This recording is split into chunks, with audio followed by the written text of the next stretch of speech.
Bonjour, mon nom est Martin Barry. Je suis porte-parole et aussi un des propriétaires du terrain où se situe le projet Nature 360. Aujourd'hui, j'aimerais mettre les pendules à l'heure. C'est une vidéo qui va être plus longue. J'ai même des petites notes aide-mémoire. Je veux commencer par parler de la forêt. La forêt, il est dit, même par écrit dans les journaux, M. Junger a mentionné, forêt vierge de 9 millions d'années.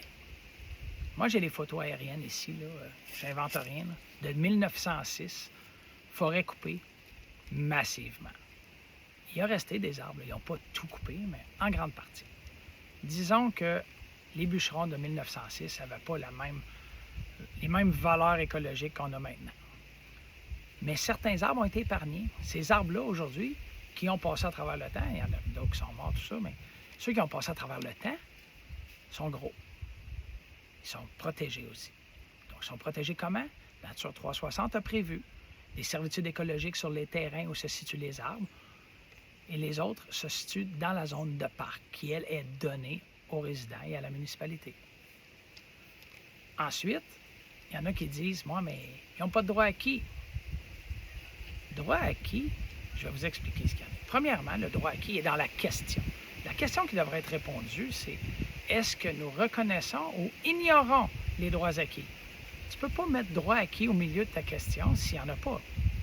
Ça, c'est clair. La municipalité est claire. Ça fait plusieurs fois que je les entends sortir public puis le dire. C'est pas un mensonge, c'est la vérité. Moi, je l'ai par écrit. On a aussi consulté nos avocats, qui sont tous unanimes. Pour obtenir un droit acquis en droit municipal, c'est pas une petite chose, là, comme M. Kahn dit. Là, on va sur le comptoir, remplit un formulaire, puis c'est réglé. Mais ça serait le fun, là. Mais c'est pas ça. C'est des centaines de milliers de dollars d'études. Ensuite, le projet doit être analysé par nos experts pour être déposé. Quand il est déposé, le projet, là, il faut qu'il soit substantiellement complet et substantiellement conforme. Donc ça, c'est pas un demi-projet, là. C'est un projet qui est quasi complété. En plus, il faut que les droits soient payés, bien sûr. C'est ce qui nous donne un droit acquis. Donc, le droit acquis, il est là et il est réel. Aussi, on se fait dire, bon, l'étalement urbain. L'étalement urbain, c'est pas une bonne chose, on va contre ça. On va pas contre ça. Le projet a été déposé au moment où est-ce que c'était autorisé. Mais je vais vous expliquer en termes simples l'étalement urbain. L'étalement urbain, quand les services en font partie, donc c'est-à-dire des services souterrains d'eau, d'égouts, de pluvial, électricité souterraine, nommez-les, tous les services souterrains, incluant le chemin, s'il y a trop de distance entre les résidences, le coût est tellement élevé que la portion en taxes payée par le résident ne paye pas. Donc, il n'y a pas de profit pour la municipalité, il n'y a pas d'argent, c'est trop coûteux. Mais à Cantley, ça ne s'applique pas, ça. Parce qu'à Cantley, on ne les a pas, les services souterrains. Donc, la municipalité a à sa charge les égouts, pas les égouts, excusez, le recyclage, les poubelles et le déneigement. Bon.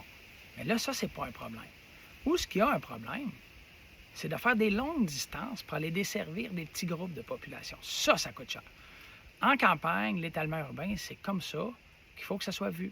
Prenons l'exemple du chemin Cascade qui part de la 307 qui se rend jusqu'au village. Bon, on va dire 10 km. C'est à peu près ça. 10 km. Mais sur ce 10 km-là, il y a quoi? 6 résidences? 5? Ça coûte cher.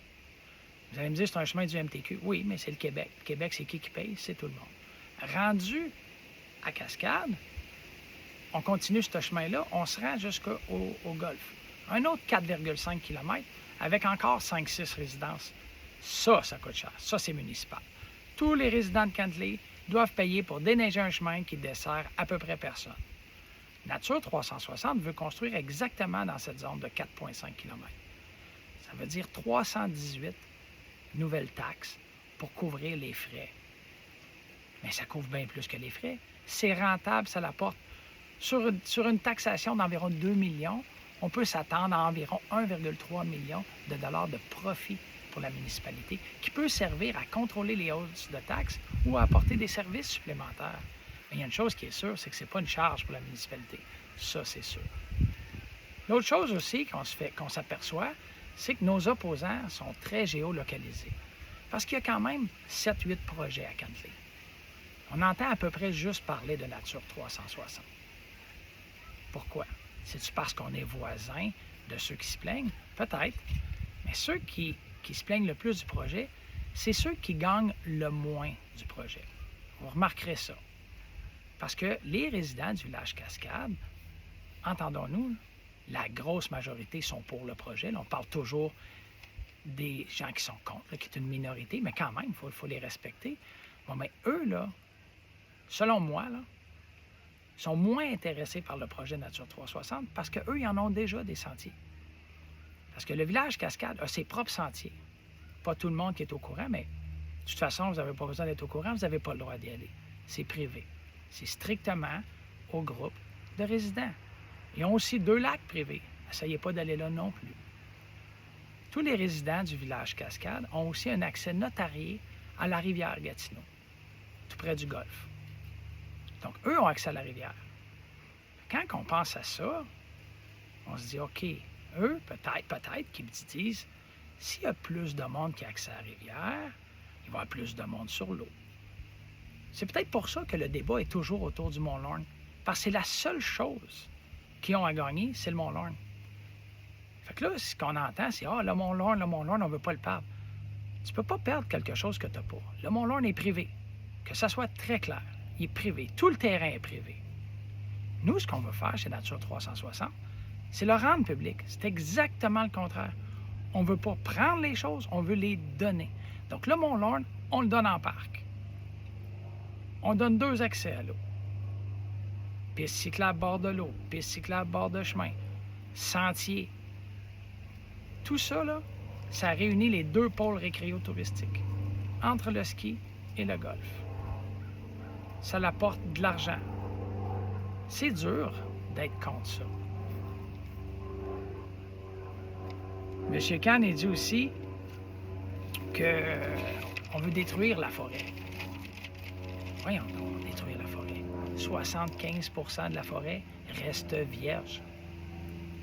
Il y a seulement 25% qui est touché. Puis ce 25%-là, c'est pour les chemins et puis le déboisement requis pour construire les habitations. Fait que moi, ce que je fais, c'est que je vous demande aujourd'hui, lors du vote, sortez en grand nombre. Il est temps d'arrêter de se faire mener par un petit groupe. La municipalité de Cantley mérite ce parc, mérite l'accès au sentier, mérite l'accès à la rivière. Venez voter, votez fortement, votez pour le non. Si vous avez d'autres questions, on a un site web, nature360.ca. Dans l'onglet « Contactez-nous », écrivez-moi vos questions. Je vais vous répondre personnellement. Merci pour votre écoute.